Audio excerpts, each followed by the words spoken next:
Nolly on the track, boy.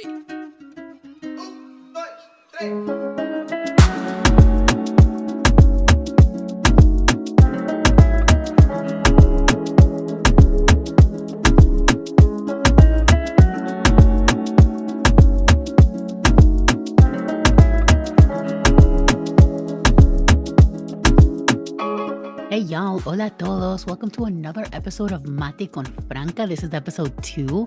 I'm so excited for this one. I'm so happy you found us, whichever way you have found us. Today's episode super special.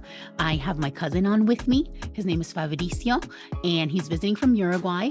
And his dad is the one that helped my parents get out on the night before both of their places of employment or of activity were raided by the fascist CIA-backed dictatorship.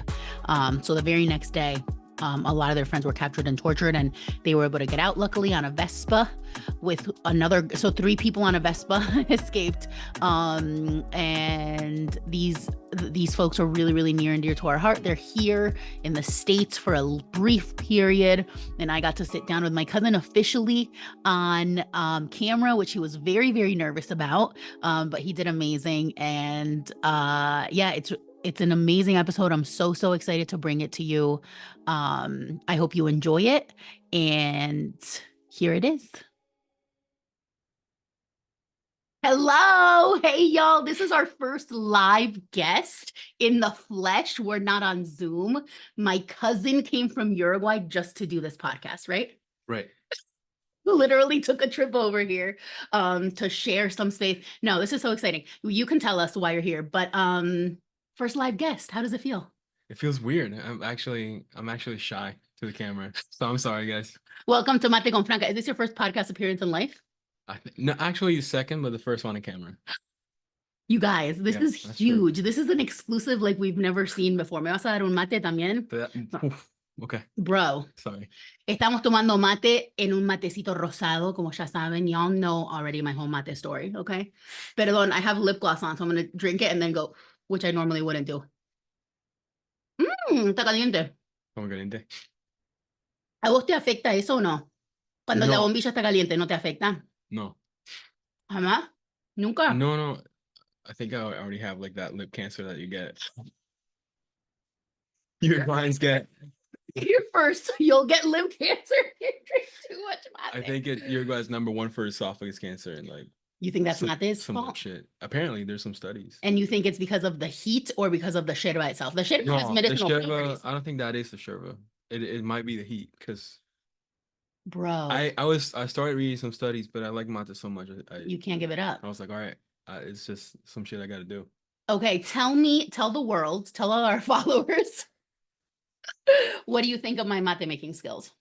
I mean, perfect. It's just, it's weird how pink it is, but the rest is just perfect. La montanita. But you always had pink mate. I always had pink mates. Every time. This is the first one I love, because my last pink mate was like leaky. It was like bad. We bought it on like Ocho de Octubre streets. Damn, why'd you do that? Because I was like, I'm hood, you know? I was like, I gotta fit in with the folks, but it didn't work out. Yeah. So now I have my little set, and it's so cute and pink. And so my mate skills are okay. What do you think of the yerba? The yerba is good. It's what is it? It's not. Es la canaria rosada. Rosada. So it has. Oh shit! So it has ginger? No, I don't think so. Does it? It has. What is it? On the thing it says té rojo y centella. Okay, no, centolla. ¿Qué es centolla? Centella is just. Puede ser centolla. No, centolla is just meat on us. Damn. We already fucked up, y'all. Centella, I think it's an herb. I don't know what there's properties to it, but they go. Es un chucho. All overboard, yeah. Es un chucho. Okay, perfect. And should I do English or Spanish? Both. Spanglish. Es chucho. Le ponen chuchos, pero es medio considerado de viejo ponerle chuchos. De viejos no. Ya cuando empezás a tener mi edad, ya empiezan a enchullar el mate. Ya le empiezan a meter todo. Enchullar. Sí. ¿Y cuál es tu yerba? What's your favorite yerba? Yo medio que con todos los brews me chupan huevo, sea el té, el café, todo eso. Por más que yo haga café, por plata, o sea, profesionalmente, tomo café instantáneo, me chupa 3 huevos todo. But when it comes to yerba, I'm like a purist, I guess. Oh, yeah, you're a snob. Yeah, it's not a snob. It's just I can't get any other than Canarias or Baldo. My favorite though, and this is some like deep state shit. So this is a hot take alert. Hot take. I go I go to Rocha, which is the eastern part of the country, once a month. Once a year, not once a month. That would be a lot. insane, yeah. Especially in the winter. I go there like in January, and then I go to the Brazilian side, which we've been together. Al Chuy. Al Chuy. And The Chewy. yeah, and I get the Brazilian baldo, which is yep. We need alarms on the screen for And this. with my friends, we just call it baldo BR, which means it means Brazil. Is it different for real? I swear, bro. They put some like I don't know what they put in it. Some Brazilian They put chucho, that, maybe. they put the Zamba shit on that. It's crazy. You heard it But here first. I think you know how I don't know how the audience is well thought out in tomate or whatever, but Probably. the sherwa, for Argentinians have like sticks and shit. Yeah. They know that. Ours is like mid because the people from the south of Brazil, the gauchos, they drink some dust shit. Have you seen that shit? Because this is pretty dusty. This is dusty, but this theirs says is it's dustier. nothing compared to the dust it's insane. Like they put some like a how do you call it? Like a paper filter on the omisha. No way. So the shit doesn't get into it because it's cough city when you drink that shit. It's crazy. City. I didn't know that. You guys, I'm learning on my own podcast. I did not know that It's insane. it's like a spectrum. We've been talking about spectrums lately, right? It's a spectrum of Sherwa. We're on the Sherwa spectrum. We're on the Sherwa spectrum. We're in the middle. We're like what, a 50? We're like, Brazil's actually, 100. In terms of dust. in terms of dust, we'd be like 80. Brazil, the southern part of Brazil is 100. No shit. Like their shit is like a green dust. Yeah. Argentinos have sticks straight up like tree branches in it. Some dirt ass. Like shit. literally branches. And I was born there. I just remind y'all that I was born there. So like I can say whatever I want. Okay. I can't. It'd be weird. Okay. You can. I'm just saying. Don't come for me, come for him. So so honestly, like Valdo Verde is a mix. It has some of that dust shit. It's good though. I love it. It's my favorite. Baldo UY. It's all the same company. Baldo Uy. So it's a Uruguayan company because of weather reasons. We can't grow it in Uruguay, and I think because of some lawfare shit, like whatever. It's we just plant trees to be colonized by like Scandinavians. That's a whole thing. We'll talk about it. We sell cows. We sell soy. We fuck up our soil. For the soy. For the soy, and especially for the eucalyptus that we do. Because we plant shit. I just got political. It's insane. See, but I'm sorry. I told you. No, that's beautiful. After there was a deforestation law in the 80s. And what they did was they plant these eucalyptus that grows super fast, and it just sucks up all the nutrients in the soil. And the eucalyptus lives, it's not exactly, but I'm butchering this, but it lives like for 3 years. It grows, and specially done for pasteras, which is, we have 2 pasteras at home, from Finland, both. They're let's explain to them. They are like corporations, right? I mean, they're corporations, right? That make pasta for cellulosa for paper products. I mean, for paper making, essentially, right? So yeah. So Latin America as the backyard of the US has been basically where they grow the shit that they don't want to grow in the first world countries. Like any plant that sucks up the soil or doesn't, they don't care. They just plant it in Latin America. They colonize the soil even, and then sell it. They don't aggregate any value to it. They just export it for like a cheap price because they put the laws in the governments. Like at home, they're building like a huge railroad to the middle of the country that costs us millions. Just because the pastera put it in the contract so that they, to transport the pasta. Yeah, so we kind of like we get colonized by transnational. Is that how you say it? Transnationals. And that railroad is not going to be to transport people. There's like in the fine print, or how they kind of convinced everybody that it was going to happen is that they will transport people. Okay. But it's more like 100,000 new jobs created. And that in Uruguay is like what, half the population? It's not half the population, but it's insane Uruguay, The working population at home is tiny. So 100,000 new jobs as this shit is being constructed and the railroad, that's a lot. You can win an election with that. and so they did, And really. so they did, yeah. They And it want people doesn't to. matter, honestly, which party was in power when the contract was in negotiations, because they all agreed with it. Except for like they call it los ultras, which would be like the ultra left, Mhm. which kind of like they're seen in the political spectrum as like they don't agree with anything.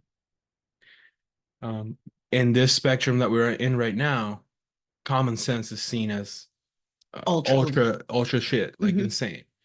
Um, so yeah, that's what that's what's going on. And that It's- and yeah, it's wild, right? And that happens so much, I think, in many countries, but it's interesting in a country like Uruguay, especially when we look to certain countries to be like, oh, it's different there. It's, yeah. they're not as, and it's true, they aren't as fascist in terms of all the stuff, but like there is Only because they let us though. right, We aren't as fascist, and we are like socially progressive because they let us be. right, Because they don't murder our like activists and which so they it's do in other countries. yeah, all the time. And also, I think there is something about the historical, like, what do you call that? Like spirit, or I don't know what, Or of what it like came to always, be. right. And of always striking, like in Uruguay, I remember when I was there for that year or whatever, and remember I lived on Libertador. Yeah. And every day I would be like, there's a strike, and I would So be so that's happy, right? Or there's like a manifestación. yeah, Like there is manifestación culture in Uruguay. that's You for agree? sure. Yeah. And then when there's a left-wing party in power, like the one that we had for 15 years, it was worse because they had like a leverage. Like you're me, so you got to give me more. So there were in my opinion, there was manifestations like not on the daily. They do like the paro general from the Central of Workers. We have one worker central, which is it's kind of like the pizzanete.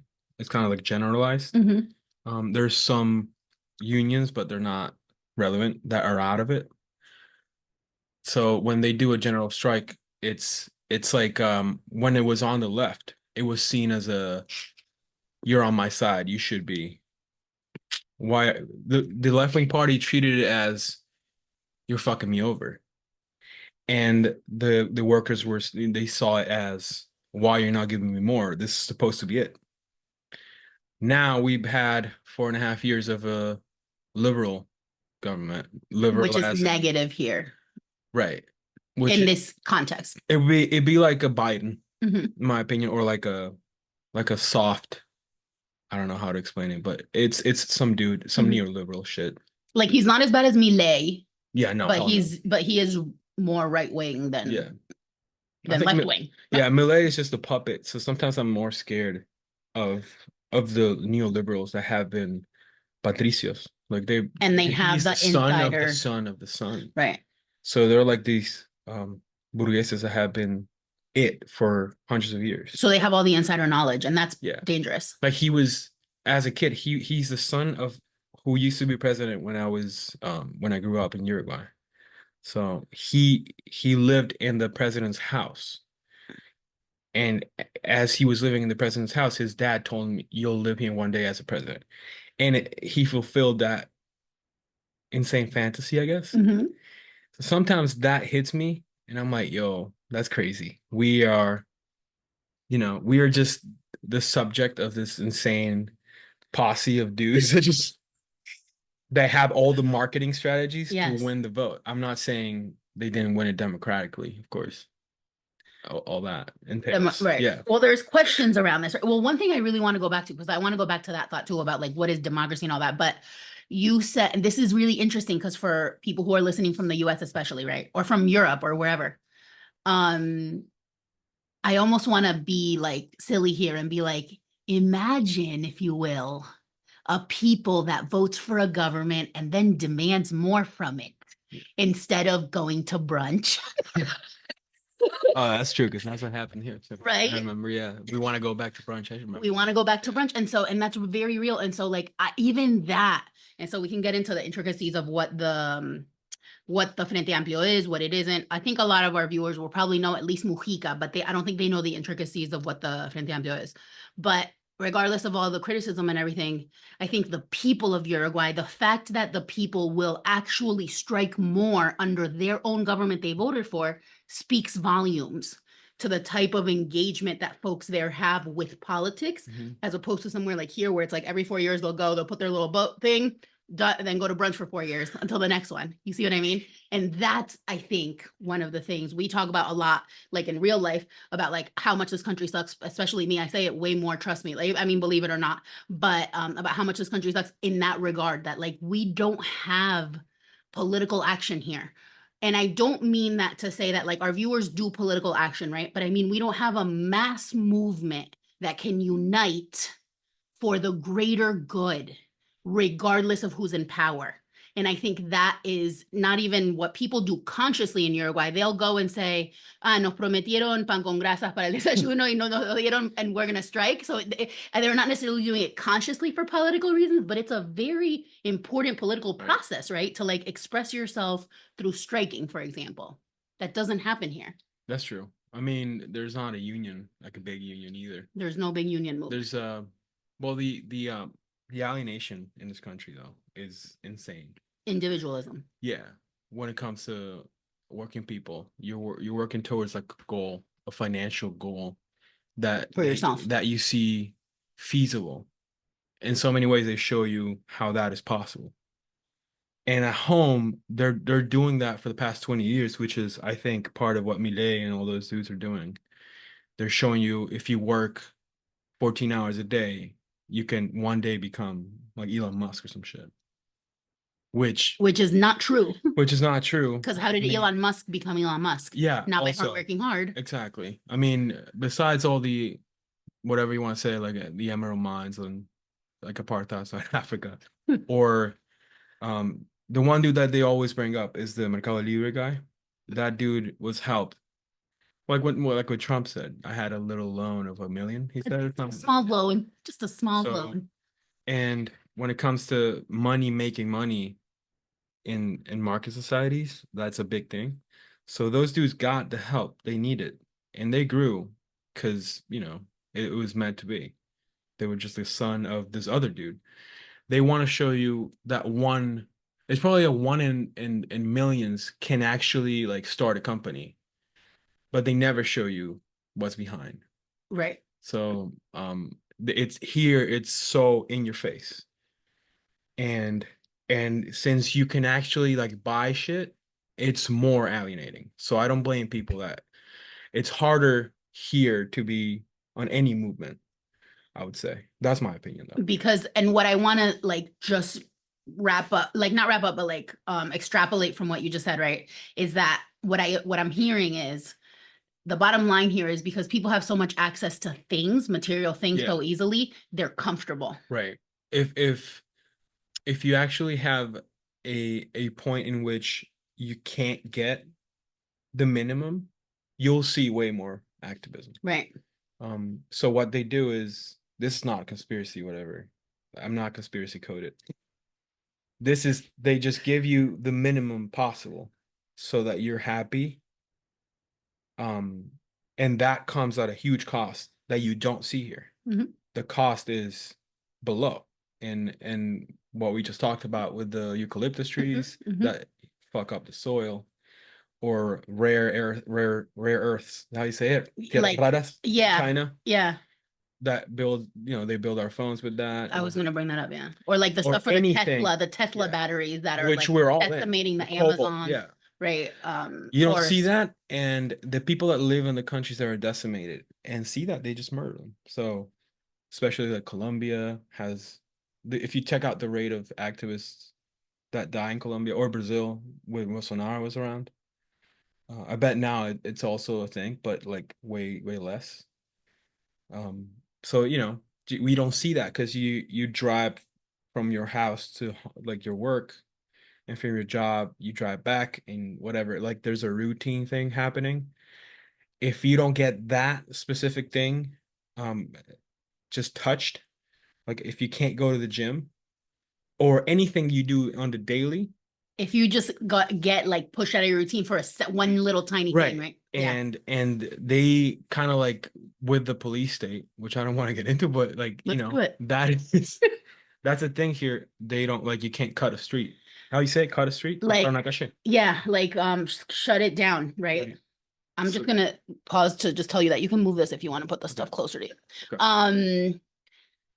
Let's talk about the police state thing, right? Because one of the things, and so like tell us a little bit about why you're here in the States for real, outside of coming for this podcast. Like, what are you doing here so that we can set So up the police state discussion? at home, I farm and I grow peppers, and I have a I just grow peppers for a specific thing, right? For a hot sauce business For a that's hot very sauce. successful called Fin del Mundo. Follow them on all the socials. So, and then those peppers, in the winter at home. Now we're like on September, so spring's coming home on the 21st.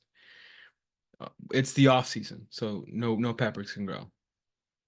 So we just come here and farm with our friends. We just have a couple of friends that we made from farming, and we help them out.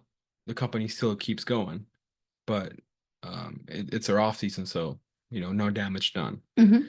And then just I used to go to high school here, so I got a little. There's a backstory to this, but my parents, there was an economical crisis in 2002, so my parents moved over here, and that's how I got this language done, this language thing done, The language skills. the language skills, by calling you on Romeo and Juliet every time, because I got to ninth grade and it was old English. He moved here, didn't speak any English at the time, or very little, right? Except from like gaming and stuff like that, right? Or like whatever, wherever, TV.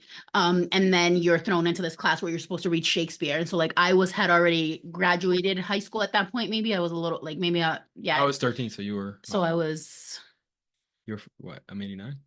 I'm 84, so that's 5 yeah. years. So what are you? 18? Yeah. I remember. I was like graduating high Yeah. school or had graduated, and so he would call me and go like, I don't know what to do with Shakespeare, and I love that I'm a What's teacher. I was that? always going to be a teacher, so That's like true. I knew it was like cut out. It was like meant to be, and those were years that were like obviously traumatic for like the whole family. Like obviously like moving here. Look, we have 16 million topics we could go into. Moving here, a lot of people envision it like this glorious, beautiful, like oh, money grows on trees, and that was not the experience. No. Because y'all moved back, right? Essentially in a nutshell. So I'm saying that to say that like, because you have that background now, you come here to work for the summers. I think that's beautiful. We get to see you. It's awesome. It's like beautiful, right? Work here for the summers, go back, do the hot sauce thing. So you're here enough that you, I think, can have educated opinions. Not that anyone that isn't here enough can't, but I see that. that you see both worlds, like you see the US, you see all that stuff, right? And so so he's been here, it's now what, September. He's been here since the beginning of the summer. So they visited him and Valley, whom we love, and visited, we hung out. And one of the things that they noticed this time that we happened to chat about is like that we literally live in a police state and we see it daily, and we don't, those of us that live here don't necessarily notice every single time there's an inkling of that. But I know you guys were commenting on like the cops on the road, the alert, the Amber Alert you got in the middle of the night. That's big. Remember that fucked you up for like a day. To American friends that I love, I talked to them about that, and they're like, yeah, it's normal. Like they sometimes like mention how not stupid, but like why would I get weird about it?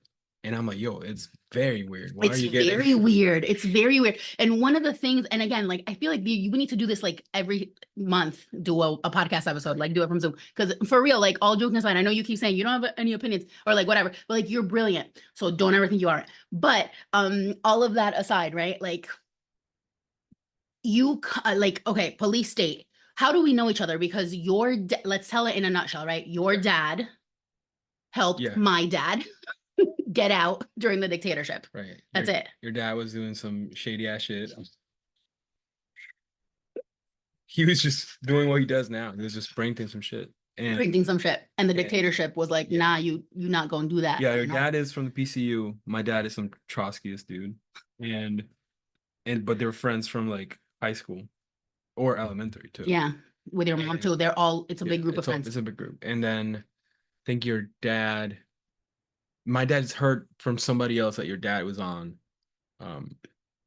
he The was list to on the come. They list. were gonna Yeah. come for him the very next day. Yeah. So it was in 81, right? Yeah.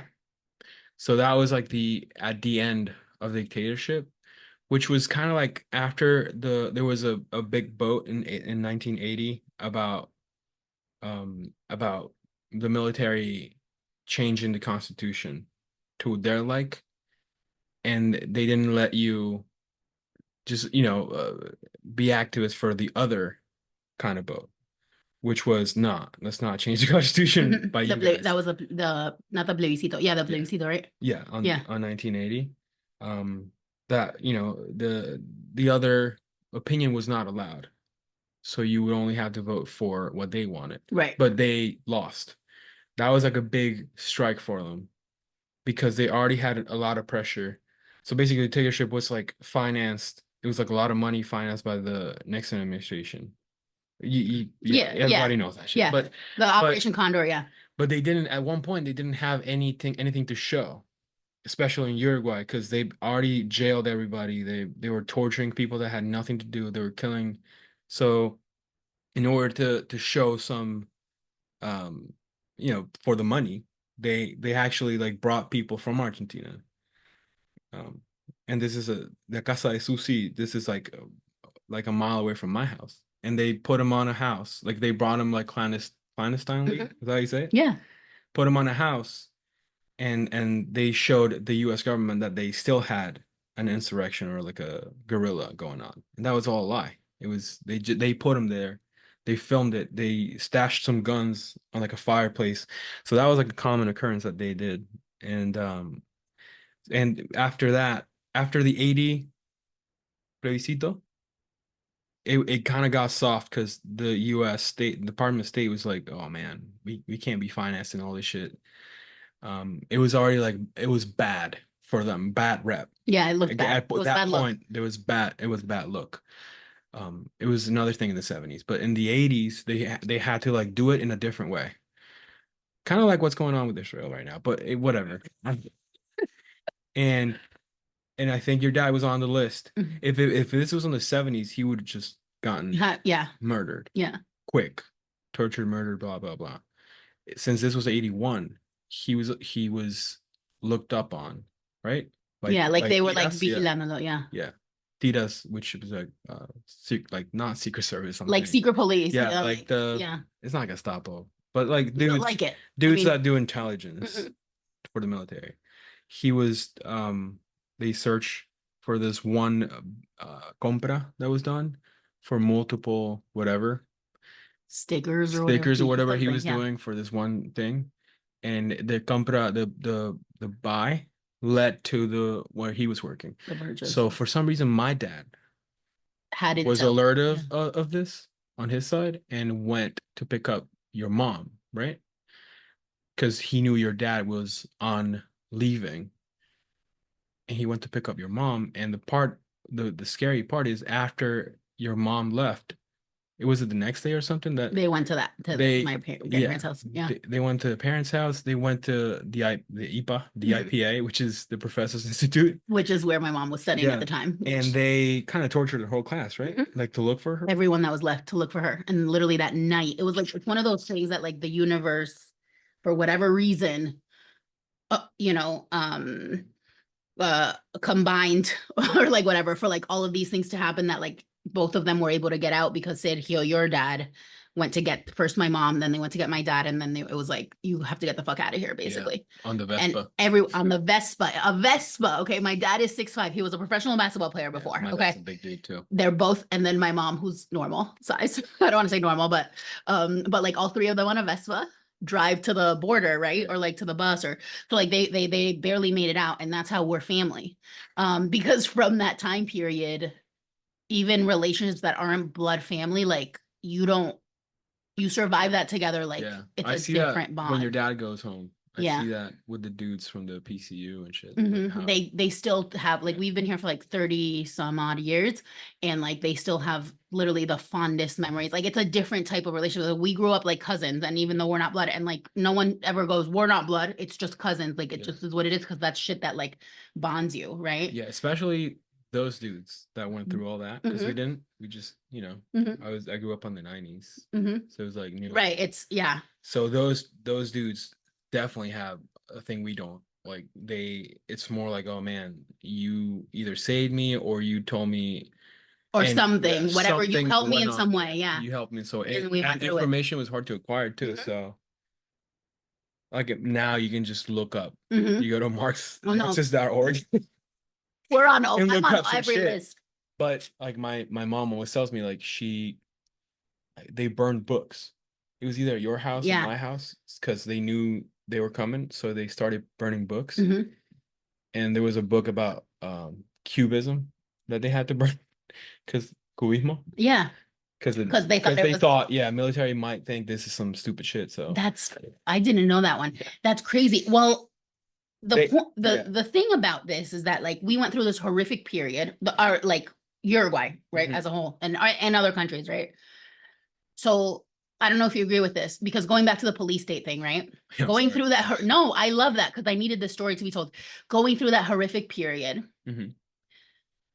I think made Uruguay a place where there's such little tolerance for anything that could resemble police presence or police brutality or any sort of repression, right? That happens in Argentina too. Mm-hmm. Doesn't happen in Chile. Right. Well, Chile had a more difficult transition. Yeah, and they got it way harder. Yeah, in my opinion. And they had their transition. Whole thing with their transition has been their plebiscito went through. Right. So they're kind of like owned. They're owned. Argentina was, in my opinion, the best experience. The best like transitions experience. Not the transition experience. They kind of like did something. We did barely anything. We're still under it, in my opinion. I mean, like, look, dictatorships have changed in style and manner, but they have not gone away. Let's put it that way. And the dictatorships they tell you are dictatorships today actually aren't. It's a whole mess. But but the repression thing, right? Like in Uruguay, there's such little tolerance for repression that police there, it's a joke, right? They don't even have guns. They're like these little dudes. They take the bus. I think it's hilarious. They take the bus to work. It's just that's hilarious. Yeah, they don't get. You don't have to pay if you're a police officer or if you have the elementary school uniform.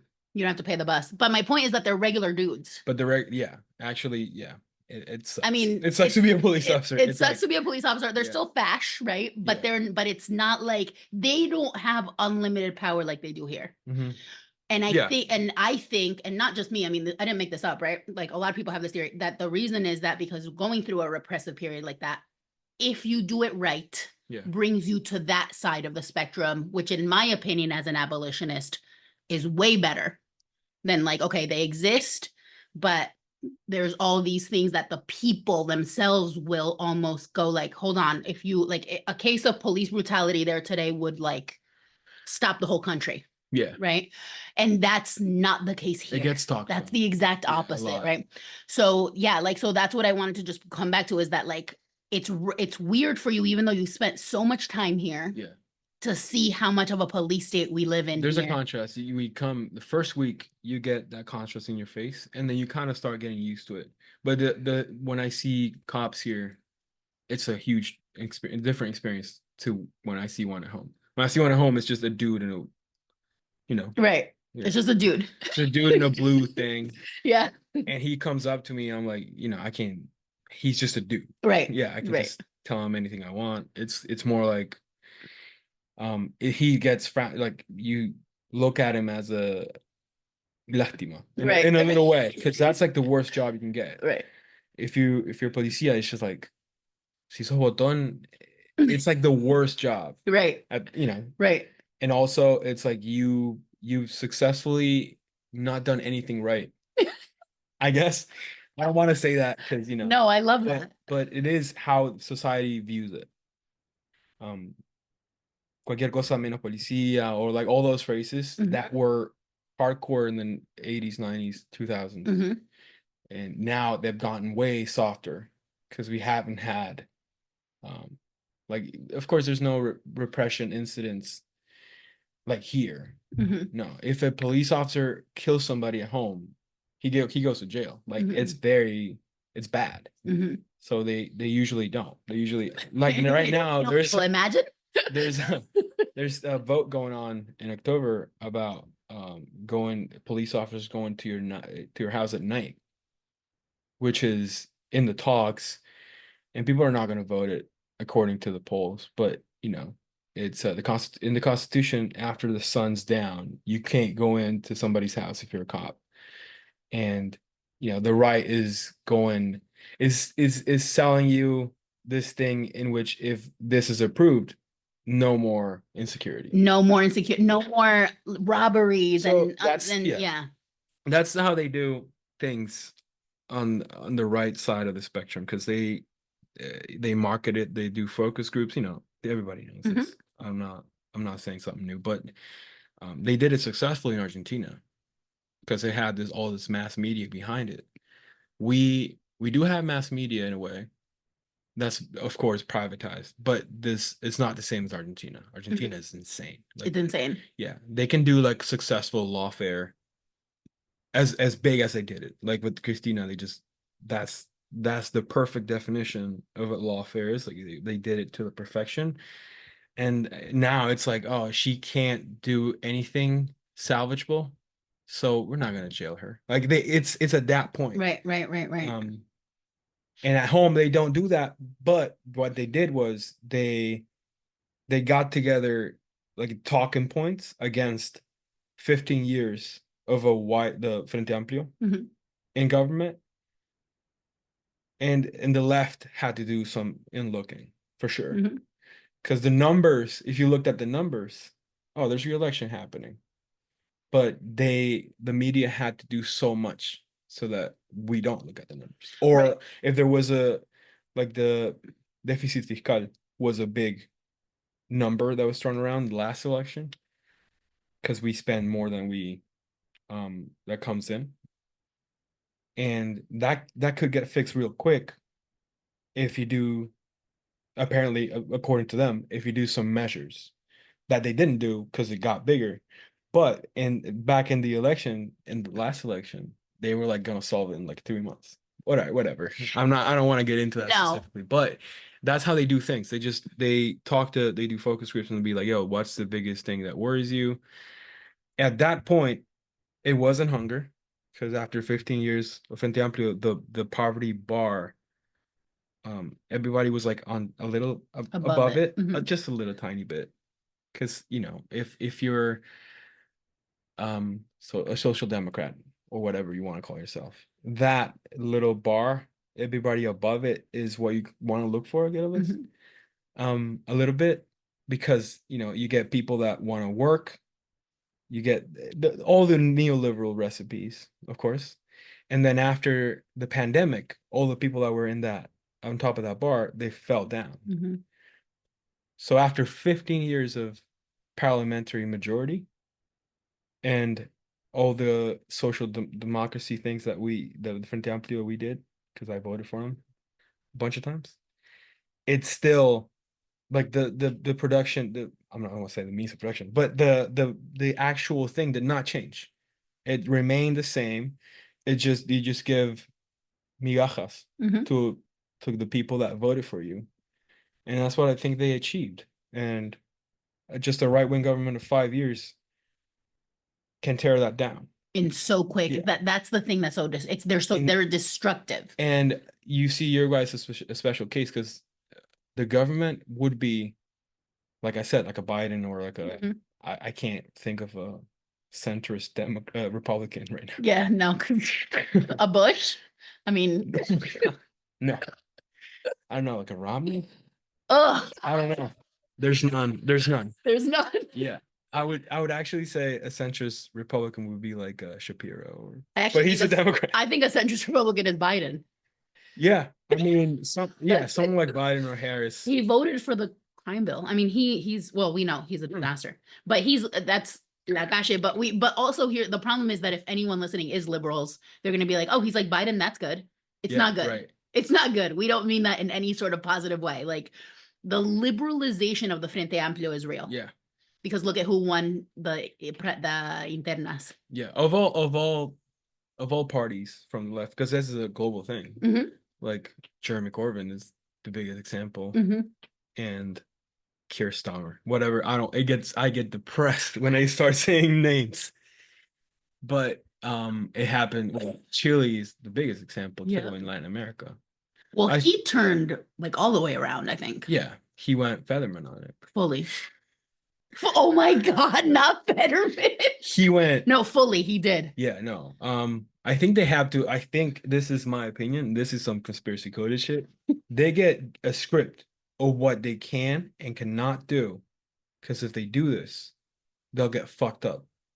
That's it. And then Maduro is there to show you. Like, because Cuba is not an example anymore because they've been at it for like 60 years, so they can't fuck them up more. But Maduro is like a recent example, and mass media has, if you talk about Maduro with anybody, even people on the left, they're like, oh man, I don't want that. Like the Venezuelization of Argentina is a thing still. The propaganda is real. Yeah. So, and I'm not saying Maduro is awesome, but you know what I'm saying? 100%.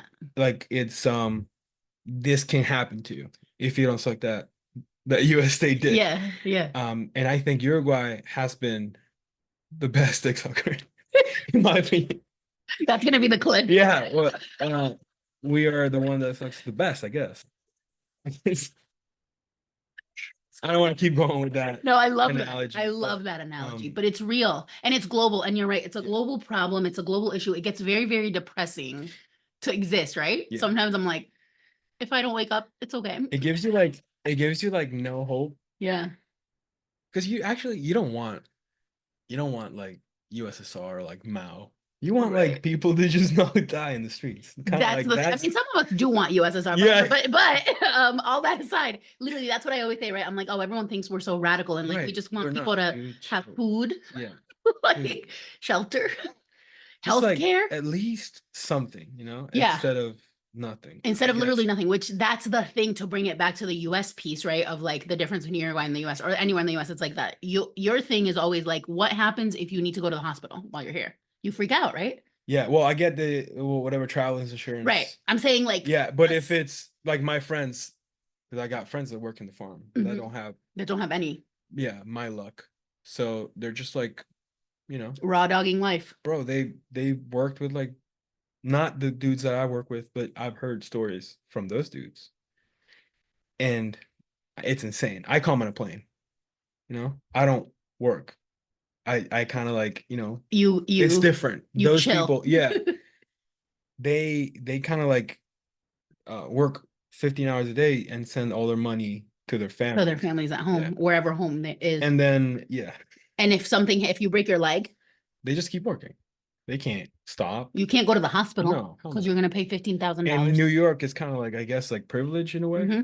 Yeah, New York has the best of what we can. Yeah, like Which is still it's a very low bar. It's a low bar, but they want to keep it that low because that's how you get not free, but the new slaves, like the people that you can pay the minimum so that you can.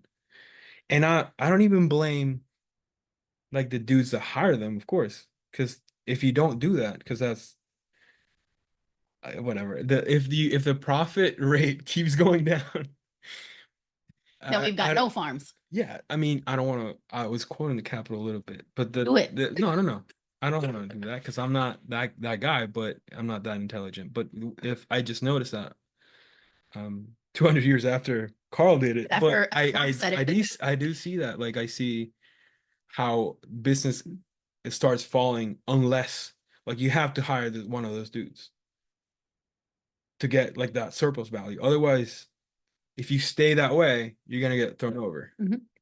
Like the state tells you that in a way. They're like, oh man, we can give you all this stuff, but you need to grow. Like the line has to keep going up. And it's stressful as fuck for workers. It's stressful for everybody. But that's just how the game goes. Like I can't blame somebody that hires Central American workers with no papers. I can't, like, I'm not that guy. You can actually do it, but I'm not him because, if I was born here, I would get all the alienation that they have. Yeah. And I would love to get that, be on the same thing they're on. if I was born here and I had that experience. So I can't blame the people. I can blame the ideas though. And the system. The system that makes you do it. Mhm. I don't want to blame the people. I want to kind of like help in a way. But with my I think my English is okay, but it's not there quite yet. I can't, like, I'm trying to explain some shit, I can't do it, or it's also You're like a doing great. fixed idea Yeah, for yeah. some people, like how, like, the immigrants taking our jobs kind of thing. It goes far Yeah. in the subconscious of people that don't even work or whatever. Like, like Right. it's still, it goes far. They don't want to say it now. That's the whole, I think the liberalization of these aspects made it so it's not Bush 2003. Mhm. They took our jobs kind of thing. Yeah. It's more like they're changing our culture or whatever the fuck they're saying now. It's overt. Yeah. Yeah, it goes, but it goes a longer It's way very though, deep. Yeah. because I'm not even talking about weirdos that go Judeo-Christian values or whatever the fuck Yeah, they say. no, that's a whole other But episode. but yeah, but yeah, they go that way. They go that far. Like just as an example, my friends had to leave this place because they couldn't get a job. So it's the fault of the dude that comes from Honduras and not the system that makes me hire those dudes. Right. Otherwise, I go bankrupt.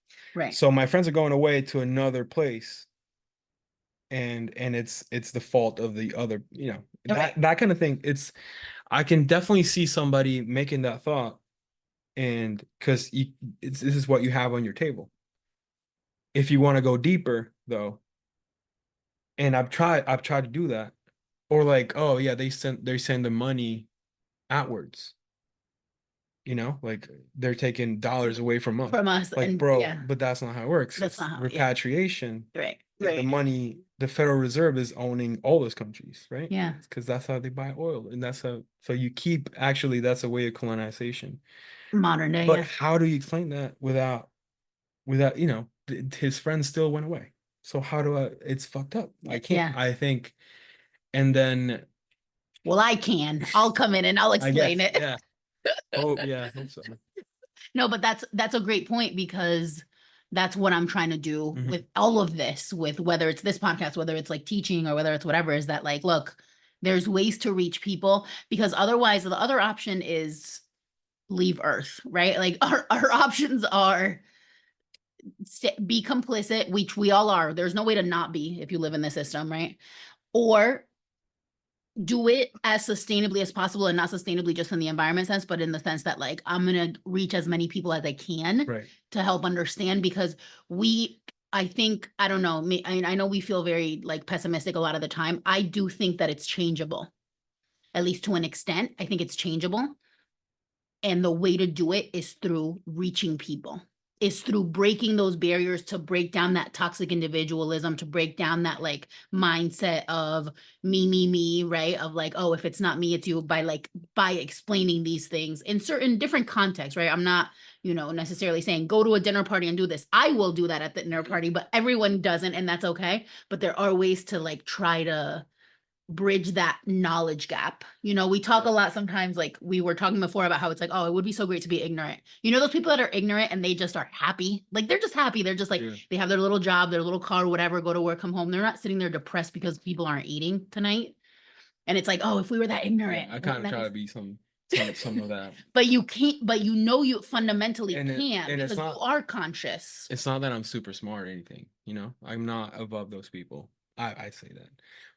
I just, sometimes I kind of envy what they have a little bit. Right, and it's not ignorance. Let's not say smart. Yeah. It's not ignorance in the sense that they're stupid necessarily, like academically. It's ignorance in terms of lack of knowledge about this specific stuff. So it's not that you're smart. It's that I mean, you are though, but like, I'm just saying, because I know how your mind works, but I'm hearing you, right? So it's like, it's not about smart or not. It's that you just have that knowledge, and probably because of our history, because it's not that every Uruguayan cares about the dictatorship either. No. Probably because our history and all this stuff, the way we were raised, we're conscious of the fact that all of this is a thing, right? Whereas people who haven't had those experiences, unless the state does its job, which I think is part of the issue with these governments that forget, right, to keep that memory alive.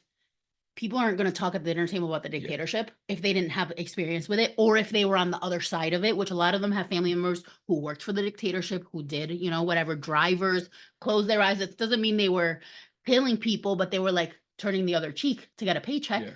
right? So like, if those people aren't talking about the dictatorship today, No. you know, so that's where I think we have that consciousness because of our experience. It's a privilege, I guess. It's a privilege. Absolutely. Education of any sort, I think, is a privilege. And that includes knowing this. And I also think that because we have that privilege, my philosophy is we have to use that. Yeah. And I think that's the way to not kill ourselves. Yeah. It's also the people that I see that do the most, like they try to do the best work at that. They it's just like I admire them in a way, because if I do that, I get depressed so much because it's impossible for me. It's So hard. if it's a talent on you, that's awesome. So It's hard. It's hard as hell. It's like, It's depressing. yeah, But it's more alienation, I guess. it's Like, more alienation in a different yeah. way for sure. We Yeah. like are out here losing contracts for supporting, you know, for not being pro genocide. Like Yeah. it's a real thing. But Or just friends that you like that you can't say, you know, like the people I was talking to about that work with me, you know, I saw some Mujica video. They're from Honduras. I saw some Mujica video, and man, he's from the left, but he's so nice what he's saying. Like, you know, that comment, I'm like, yo, but that is the left. that's literally But so you close. can't say that, because to them the left is like a insult, I guess. You know? And so you have to go, oh yeah, don't you think whatever is awesome? So you kind of like, you're not indoctrinating or whatever. You're kind of like helping them. Maybe tomorrow they'll be, Yeah, they'll think about yeah. this. Maybe Yeah. tomorrow the algorithm of the Mojica video will lead We'll them show to them. Ben Shapiro, Right. Oh my God.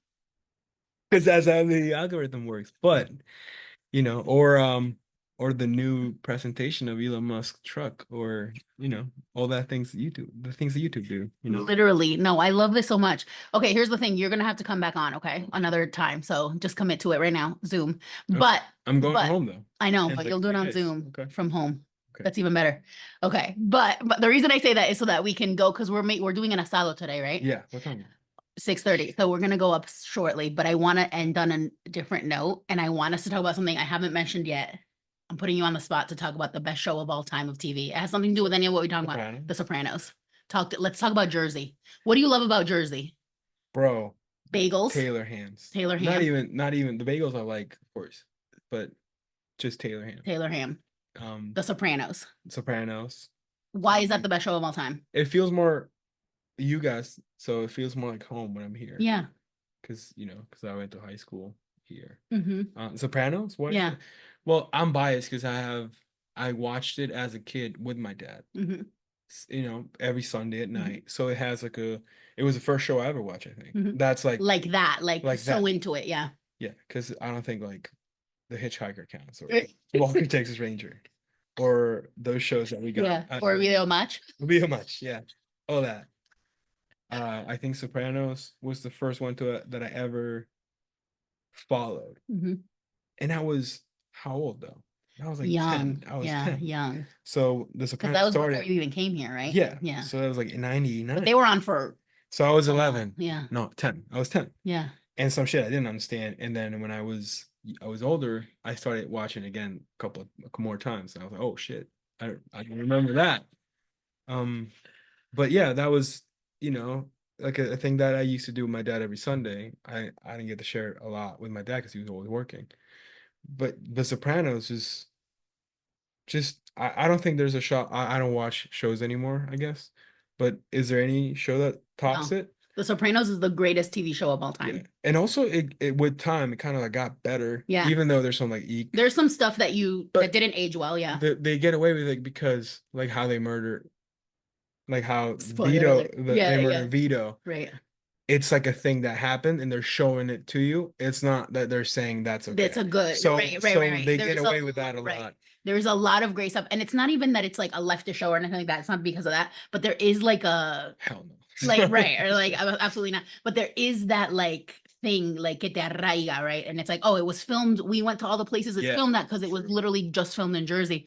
And it is something. It was very revolutionary, not in the political sense, but in the sense, like the media sense, right? And then after season 4 or 3, I came here, and I did that. And you that lived same I lived it. That same like, drive. oh shit, this is insane. From It the- happened. That was the the first thing intro. I was not show struck. But I don't know if this happens to you if you're not. If you're from the US, I don't think it happens to you. But if you're from outside, then you come here and everything kind of for the first few weeks, it seems like everything is a movie. Yeah. Because the buildings are different, because the structures, everything's different. Or You're used to seeing it on and TV. you're seeing it on TV, and it's like kind of you're on the Truman Show in a way. Wow, that's deep. Which is I get used to it a little bit, but when my dad and mom are here, so they're like in it a little bit now. Yeah. They're seeing it with those eyes. Like we just went to Target and they went wild. Like Target, or whatever. So we haven't even talked about the waste. Yeah, you do the first week. It's like, oh man, this waste is just water. Yeah. Turn in the faucet. Yeah. Or shit like that. We heat, the AC. All those things they don't even take into consideration the trash. Holy shit, the trash. It's crazy.